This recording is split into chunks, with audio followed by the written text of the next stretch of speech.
하나님 말씀은 에베소 6장 1절에서 4절까지 보겠습니다. 에베소 6장 1절에서 4절까지 보겠습니다. 자녀들아, 주 안에서 너희 부모에게 순종하라. 이것이 옳으니라. 내 아버지와 어머니를 공경하라. 이것은 약속 있는 첫 계명이니 이로써 내가 잘되고 땅에서 장수하리라. 또 아비들아, 너희 자녀를 어렵게 하지 말고 오직 주의 교훈과 훈계로 양육하라. 아멘. 어린 자녀를 둔 부모를 만나면 늘 하는 말이 뭔가 하면 빨리 내 자녀가 컸으면 하는 그런 얘기를 하고요. 또 다 키운 그런 부모님을 만나면은 그래도 어렸을 때가 좋았다 이렇게 이제 말하시는 분들이 있습니다. 아무튼 부모들은 자녀 때문에 웃고 또 자녀 때문에 울 때가 많습니다.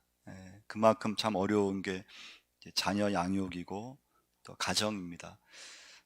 어떤 분은 그런 말, 이제 옛말에 있잖아요. 무자식이 뭐 상팔자라. 이제 그만큼 자녀 문제가 어렵다는 것인데요.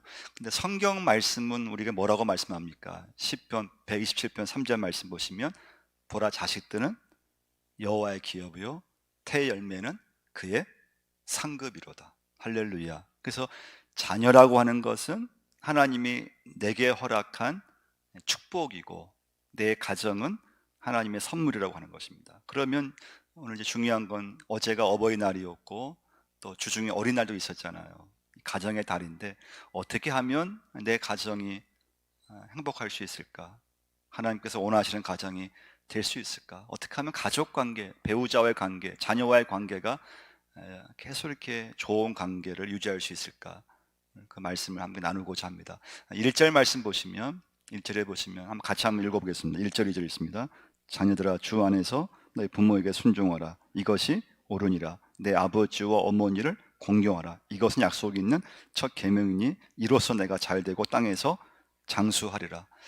너무나 중요한 말씀이죠. 자녀들아, 주 안에서 내 부모를 공경하라, 또 순종하라는 말씀이고요. 또 4절 말씀 보시면 아비들아, 내 자녀를 노엽게 하지 말라. 여러분과 제가 살아가면서 또 가정을 우리가 이렇게 돌보면서 이때 중요한 건 뭔가 하면요, 좋은 가정을 유지하려면은 감정 처리가 중요해요. 부모님의 감정 처리, 자녀의 감정 문제, 배우자 간의 감정 문제. 그래서 그럼 가정은 어떤 것인가 하면요, 감정을 절제하는 곳이 돼야 돼요. 그래야 행복한 관계가 될 수가 있습니다. 근데 감정 절제가 어렵잖아요. 감정을 내가 이기지 못했을 때, 내 감정을 내가 컨트롤하지 못했을 때 감정이 폭발하고 분노가 폭발하고요. 그래서 여러분, 부모의 분노, 자녀의 분노가 동시에 이렇게 이게 딱 부딪히면요, 그 가정은 전쟁터가 되기 쉬워요. 배우자 간에 남편의 분노, 아내의 분노가 동시에 이렇게 딱 부딪히면 어떻게 됩니까? 부부 싸움이 돼버리잖아요. 우리 성경에 보시면요, 창세기 3장에 보시면 아담과 하와가 행복했잖아요. 근데 죄가 들어오는 순간부터 가정이, 부부 사이가 멀어지게 됐는데 그 이유도 가만히 보면은 감정 처리의 실패였어요. 두 아들이 있었잖아요. 가인과 아벨이에요. 근데 두 아들이 형제지간인데 인간의 최초의 살인 사건이 그 형제지간에서 일어나잖아요. 가인이 아벨을 죽여요. 동생을 죽여버렸어요. 근데 그 이유가 뭡니까? 시작이 뭐였습니까? 하나님이 내가 드린 제물을 받지 않으셨고 아벨의 제물을 받으신 거에 대해서 가인은 감정이 상해버린 거잖아. 결국 동생을 죽여버려요.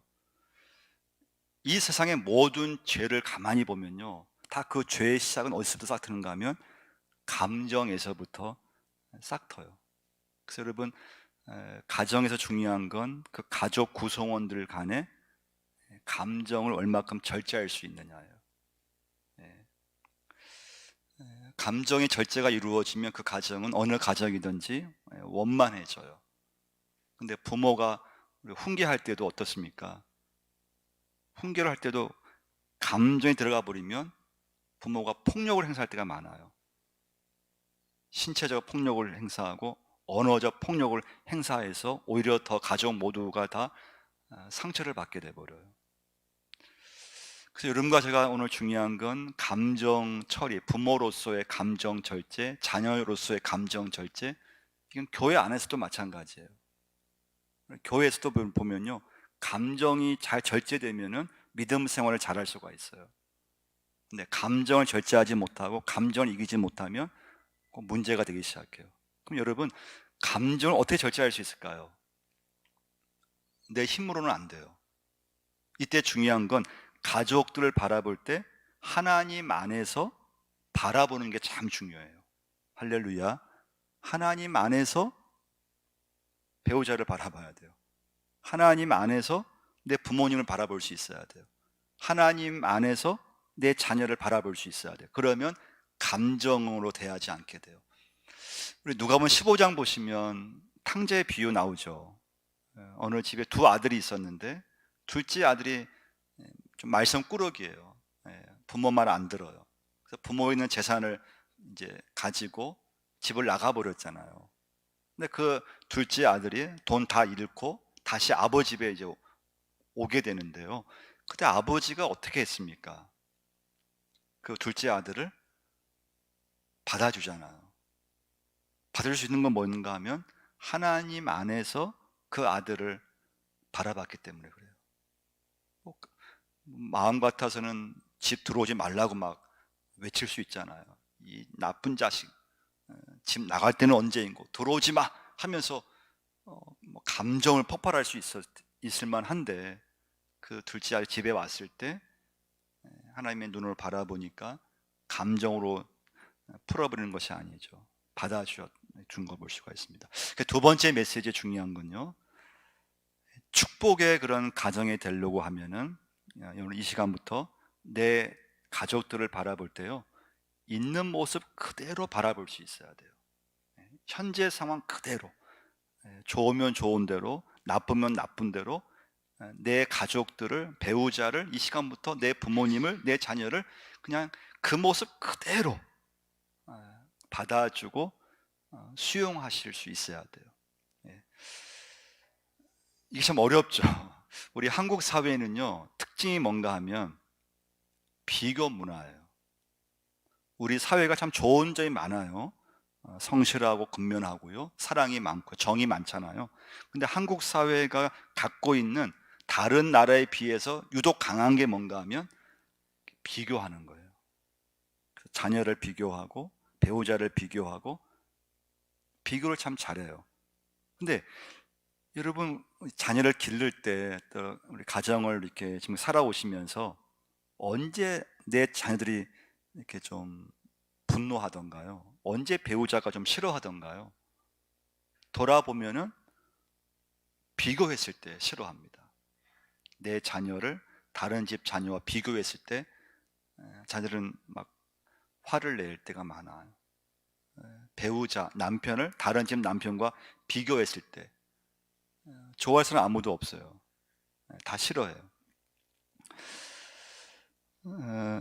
이제 부모님들은 나이가 들면요, 부모님의 어떤 현재 위치나 어떤 직업으로 보는 것이 아니고 내 자녀를 가지고 다른 집과 비교하기 시작해요. 모든 부모님들이 그래요. 그래서 부모님들 나이가 들면은 내 자녀가 갖고 있는 직장이라든가, 지금 내 자녀의 수입이라든가, 지금 내 자녀의 어떤 위치라든가, 내 자녀를 가지고 다른 집 자녀와 은근히 자랑도 하고 비교도 하고 우월감도 갖고 그렇거든요. 그럼 이때 여러분 중요한 건 뭔가 하면요, 내 가정을 있는 모습 그대로 내 자녀들을 바라볼 수 있어야 된다는 거예요. 그렇지 않으면 비교해서 좀 내 자녀가 잘 되면 괜찮은데, 그럼 좀 말하기도 막 은근히 자랑도 하고 힘도 들어가고, 근데 내 자녀가 안 되었을 경우는 그걸로 인해서 낙심이 와버리고 또 막 절망도 해버리고, 이게 대리 만족이라고 하는 거거든요. 자녀가 잘됨을 통해서 그걸 이제 가지고 가는 건데요.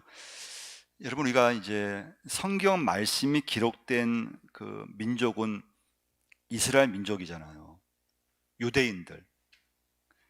여러분, 유대인들이 참 대단한 건 뭔가 하면요, 지금 유대인들의 인구는요 한 1,500만 명밖에 안 돼요. 지금 이스라엘 사는 인구하고 전 세계에 흩어져 있는 유대인들을 다 합쳐봤자 1,500명밖에 안 돼요. 노벨상을 지금 받은 사람은 300명 정도예요, 지금까지요. 그 300명 중에서 100명은 유대인들이 받았어요. 인구는 얼마 안 돼요, 그렇죠? 나라도 땅이 얼마 크지 않아요. 강원도밖에 안 돼요. 그런데 유대인들이 뭐 노벨 경제상, 노벨 뭐 화학상, 하여튼 노벨상의 3분의 1은 유대인들이에요. 사실 연구를 했어요. 한 인구도 얼마 안 되는데 왜 유대인들이 이렇게 전 세계에서 각 분야에서 이렇게 두각을 나타내는가? 연구를 했더니 두 가지 이유를 얘기했어요. 첫 번째 이유는 뭔가 하면 철저한 신앙교육이라는 거예요. 유대인들은 지금도 부모의 책임을 뭘로 여기는가 하면요, 내 자녀에게 믿음을 잘 가르치는 것을 부모의 최고의 책임으로 여겨요. 부모의 책임이 뭐냐? 내 자녀에게 믿음을 가르치는 거. 내 자녀를 낳고 나서 그때부터 내 자녀에게 말씀을 가르치고 신앙을 가르치고 기도를 가르치고, 할렐루야, 그 신앙 교육. 그래서 지금 유대인들은요 범죄율도 세계에서 제일 낮아요. 근데 두 번째 이유가 중요해요. 두 번째 이유는 무엇인가 하면요, 유대인들은 자기 자녀들을 남과 경쟁해서 이기라고 말을 하지 않는데요. 하나님이 너를 만드셨을 때 하나님이 너에게 주신 독특한 것, 하나님이 다른 사람에게 없는, 하나님이 너에게만 주는, 너에게 주신 그 재능과 그 은사를 개발하라고 하는 거예요. 근데 우리 사회는, 여러분 저도 마찬가지인데요, 우리 사회는 비교 문화라고 했잖아요. 우리 사회는 아주 강한 어떤 고정된 틀이 있어요. 요즘은 대세가 뭡니까? 내 자녀들이 좀 좋은 직장, 안정된 직장에 가는 걸 모든 부모들이 다 원해요. 그래서 요즘 대세는 공무원 되라는 거잖아요. 무슨 일이 있어도 공무원이 돼야 된다. 그래야지만 안정될 수 있고 직장 결혼할 수 있고 노후가 보장되고. 근데 여러분 생각해 보세요. 모든 자녀들이 공무원이 될 수도 없을 뿐만 아니라, 공무원이 된다고 하면 이 사회는 어떻게 감당할 수 있겠어요?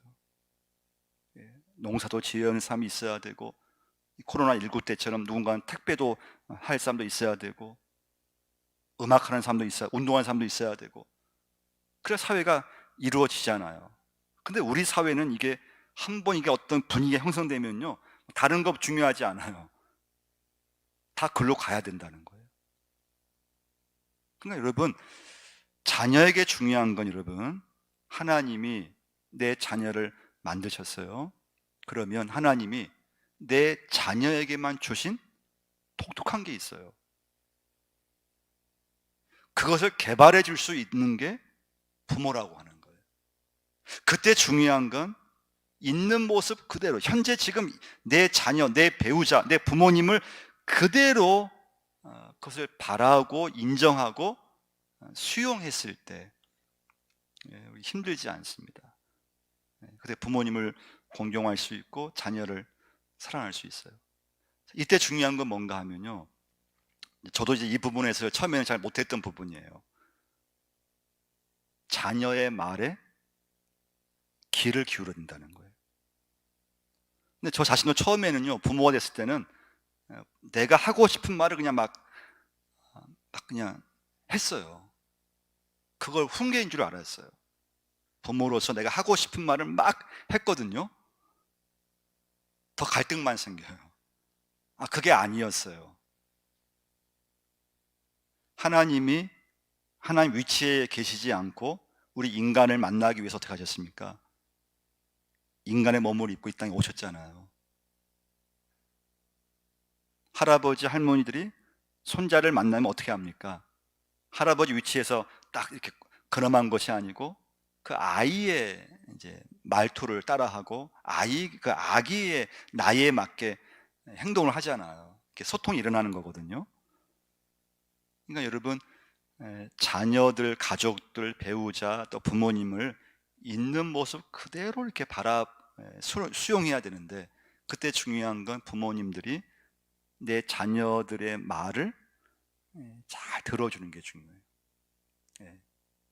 말도 안 되는 말을 한다 하더라도 그 말을 끝까지 들어주는 게 중요해요. 예. 그래서 여러분, 가정에서 중요한 건 단절이 나면 안 된다. 단절이 이루어지면 안 돼요. 어떻게 하든지 부부 간에, 부모와 자녀 간에 소통과 만남이 이루어져야 됩니다.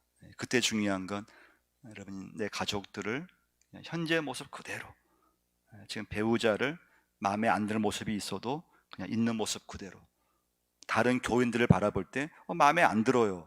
그렇지만 그 상대방을 현재 있는 모습 그대로 그 교인을 내가 받아들이면, 그럼 어떻습니까? 마음이 편안하잖아요. 아무 갈등이 없어요. 그런데 내가 이제 마음이 상해버리고 상대방이 내 기준에 맞지 않고, 그리고 내가 판단하는 순간부터 힘들어요. 마지막 세 번째 메시지는요, 4절을 한번 보시면요, 읽어보겠습니다. 또 아비들아, 너희 자녀를 노엽게 하지 말고 오직 주의 교훈과 훈계로 양육하라. 세 번째 메시지는요, 주의 교훈과 훈계로 양육하라예요. 그래서 모든 가정의 자녀 교육 초점이 어디에 있느냐? 주의 교훈과 훈계로 양육하는 거예요. 그래서 여러분, 우리는 이제 믿음의 부모잖아요.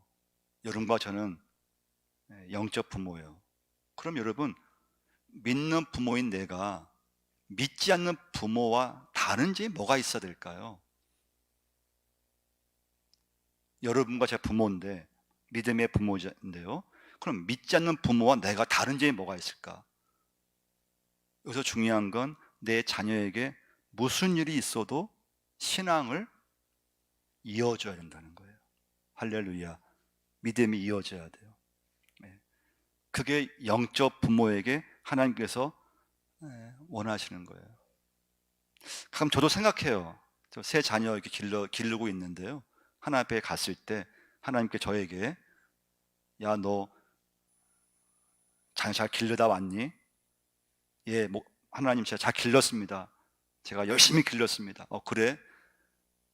그때 중요한 건 여러분 뭘까요?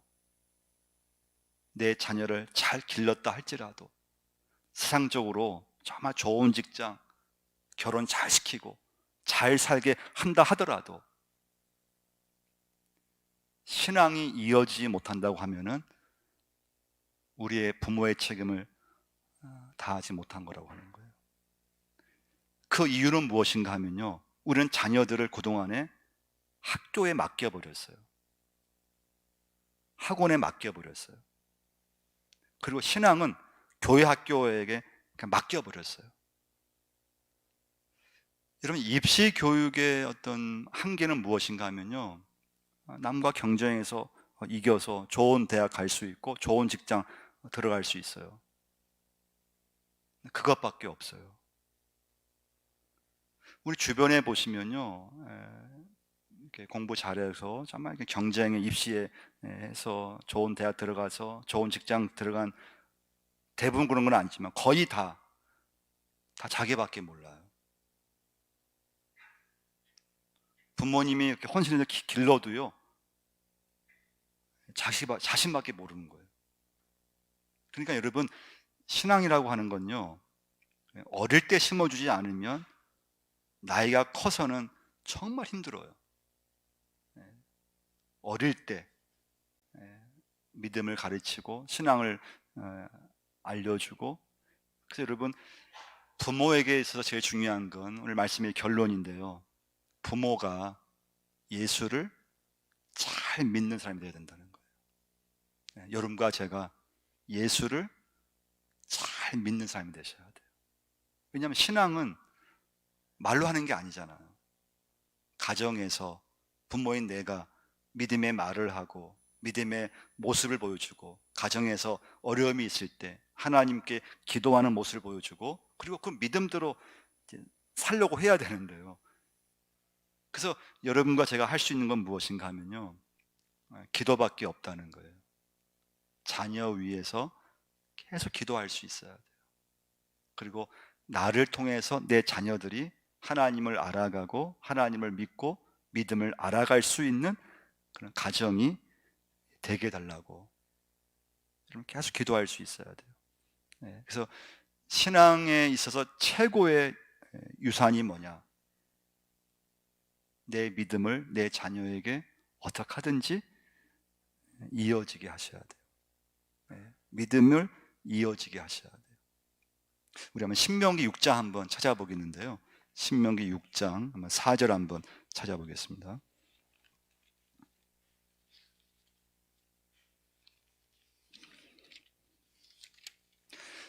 이스라엘 이제 민족이죠. 유대인들이 신명기 말씀부터 지금까지 강조하는 신앙교육, 가정에서 제일 강조하는 게 신명기 6장 4절부터 9절까지 말씀인데요. 같이 한번 읽어보겠습니다.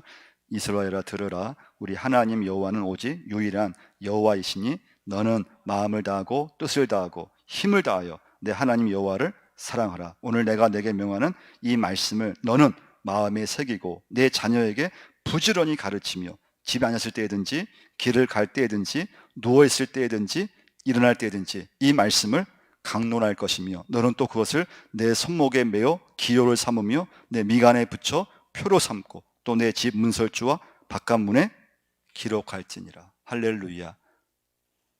이제 말씀을 맺겠습니다. 여러분, 가정은 감정을 절제하는 곳이 되어야 됩니다.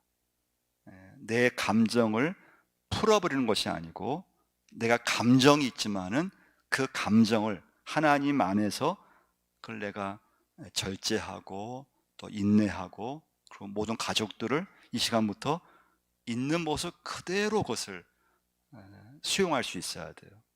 그게 믿음이에요. 그렇지 않으면요, 내 자녀를 내가 막 강요할 수 있어요. 배우자를 막 억압할 수도 있고 막 강요할 수 있어요. 근데 있는 모습 그대로, 문제가 있으면 문제 있는 모습 그대로 하나님 앞에 맡기실 수 있어야 돼요. 내 마음에 안 들면 안 드는 모습 그대로 하나님 앞에 맡길 수 있어야 돼요. 기도할 수 있어야 돼요. 여러분, 부모에게 이 시간 가장 중요한 사명은 내 자녀에게 믿음을 이어지게 하는 것입니다. 잘 키워도 믿음이 이어지지 않는다면 여러분과 저는 하나님 앞에 가서 우리는 들을 말씀이 없어요. 믿음을 내 자녀에게, 내 자손들에게 이어지게 하는 것, 그때 중요한 건 여러분과 제가 부모님들이 예수님을 잘 믿는 게 중요해요. 기도하겠습니다. 하나님 아버지, 오늘 아버지 앞에 예배자로 서게 하심을 감사합니다. 오직 하나님만이 우리 가정을 책임지실 수가 있고, 하나님 우리에게 가정을 주셨는데, 축복을 주셨고 자녀들을 선물을 주셨는데, 하나님 감정이 가정 안에서 잘 절제가 되게 하시고 우리 모든 가족들을 있는 모습 그대로 잘 수용하고 아버지 앞에 맡기고 기도할 수 있는 저희 모두가 되게 하여 주옵소서. 우리의 감정이 너무 앞서지 않고 또 하나님 감정이 더 상하지 않도록 성령님께서 붙잡아 주시고, 저는 기도합니다. 내 믿음이, 부모의 믿음이 자녀에게 잘 이어지게 하여 주옵소서. 내 믿음이 나를 통해서 내 자녀들에게 그대로 이어지게 하시고 믿음의 가정이 되게 하시고 하나님을 섬기는 그런 은혜만을 허락하여 주옵소서. 예수님의 이름으로 기도드리옵나이다.